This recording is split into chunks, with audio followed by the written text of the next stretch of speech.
아마 보험금 지급 거절 사례가 빈번하다 보니 생기는 일이 아닌가 하고 추측해 봅니다. 원래 우리나라의 실손보험 제도는 이런 취지가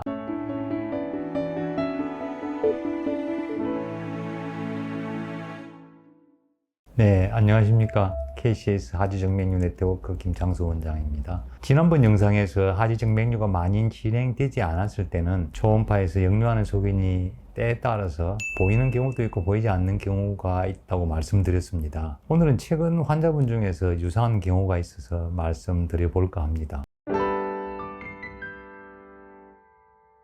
이분은 40대 초반의 여성으로 지난 연말에 좌측 다리에 야간 경련과 저리는 증상으로 내원하였습니다. 혈관 초음파 검사에서는 대복제 정맥 중에서 무릎 밑 부분에서 역류를 하고 있었습니다. 허벅지 쪽의 대복제 정맥에는 역류가 없었습니다. 대복제 정맥은 서해부에서 발목까지 있는 정맥이고 서복제 정맥과 더불어 대표적으로 하지정맥류를 만들어내는 정맥인데 굳이 무릎 밑 부분과 허벅지 부위의 대복제 정맥으로 나누어 말씀하시는 이유가 따로 있으신가요? 네, 있습니다.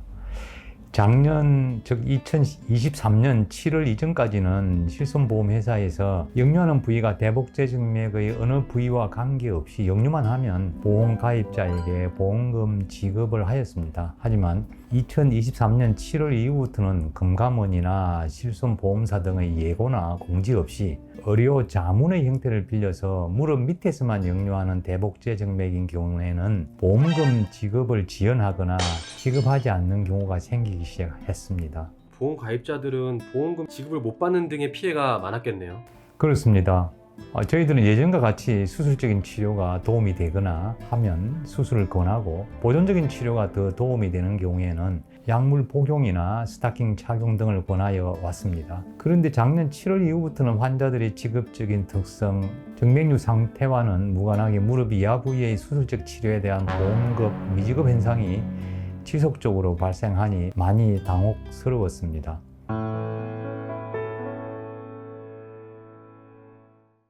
외국의 경우 가이드라인에 따라 치료하는 것으로 알고 있는데요. 한국은 학회나 금감원에서 제시하는 공식적인 정교화된 가이드라인이라든가 그런 것들은 따로 없나요? 질병을 치료하는 데 있어서 환자들에게 이러한 불이익이 자꾸 생기는 것이 굉장히 유감스럽네요. 한국도 대한정맥학회에서 만든 정맥류 치료 가이드라인이 있습니다. 하지만 그동안 업그레이드가 되지 않았습니다. 금감원도 하지정맥류 치료 제시 기준이 있습니다. 그런데 여기에도 무릎 위에서 역류하는 정맥류만 수술해야 한다는 내용이 있지 않습니다. 좀 많이 답답했었지요. 그래서 무릎 밑에서만 역류하는 경우는 수술하지 않고 초음파 유도와 혈관 경화요법을 하고 있습니다.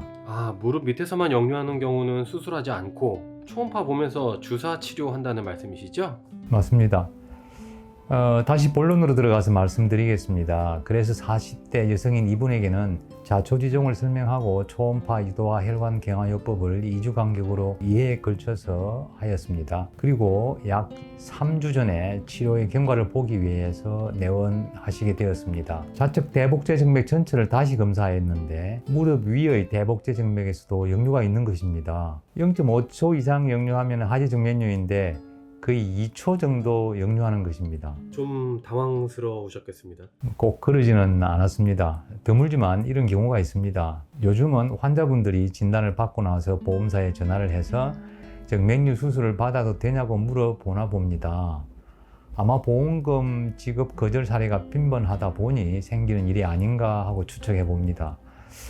원래 우리나라의 실손보험 제도는 이런 취지가 아니긴 합니다. 그래서 환자분들은 어느 병의원에서는 한쪽 다리에만 하지정맥류가 있다고 하는데 왜 양측에 다 있다고 하느냐 하는 등등 의사의 진단을 신뢰하지 못하는 경우가 종종 있기도 합니다. 하지정맥류를 치료하는 입장에서는 좀 속상하는 일이 많이 있습니다.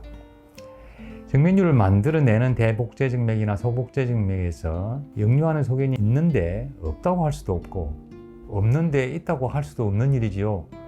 있는 그대로 말씀드리는데 환자분들 입장에서 본다면은 약간 이해가 안 가는 부분일 수도 있겠습니다. 그래서 많이 진행이 안 된 정맥류인 경우는 초음파상에서 역류가 나타나는 경우도 있고 나타나지 않는 경우도 있다는 걸 환자분들께서는 이해해 주시면 좋겠습니다. 오늘의 이야기는 여기까지입니다. 감사합니다.